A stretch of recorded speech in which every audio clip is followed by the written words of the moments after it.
Recycling plastic can be confusing. A lot of plastic is marked with a chasing arrow, so it looks like you can dump it in the bin. But that's not always true. Sometimes even the pros are stumped.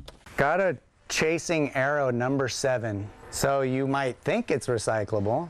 It's got a chasing arrow on it, but number 7 is other plastic. I couldn't tell you exactly what this is or what to do with it.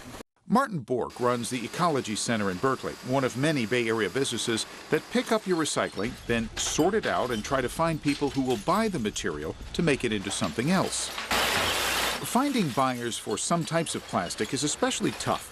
A lot of it used to go to China, but earlier this year, China cut off the market for most plastic recycling. At the same time, the production of plastic is soaring. This chart shows the massive increase over the past 6 decades. That's one reason San Francisco's Recology is spending $14 million to upgrade to a new state-of-the-art sorter. And it still won't be enough. There's literally more than 1,000 types of plastic have been manufactured in the last 50 years. It's too much. No one can recycle all of that. Some plastics do have ready markets, especially water and juice bottles, labeled number 1. It's typically made into fiber fill, clothing, fleece, carpet. Number 2 bottles, like the ones for milk and detergent, also have a solid market. But the rest of the plastic, not so much. The berry containers, the takeout food containers, the disposable cup, that stuff we're having much more difficulty processing and selling.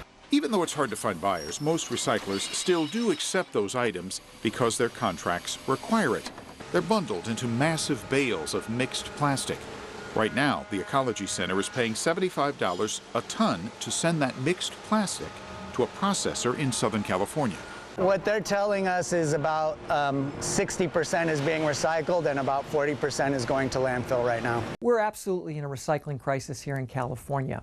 Mark Murray is with Californians Against Waste. He points to widespread evidence of environmental problems caused by plastic all over the world. By perceiving that we could put all of this stuff into the curbside recycling bin, we're continuing to go and buy all of this stuff.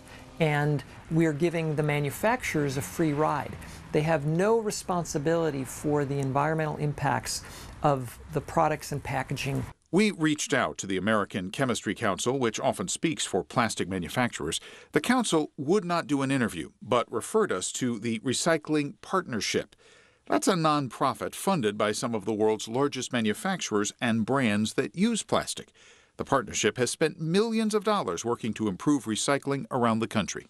What we are is a voluntary producer responsibility organization. We don't have laws here that are governing this, but these companies recognize a responsibility for the materials that they're producing.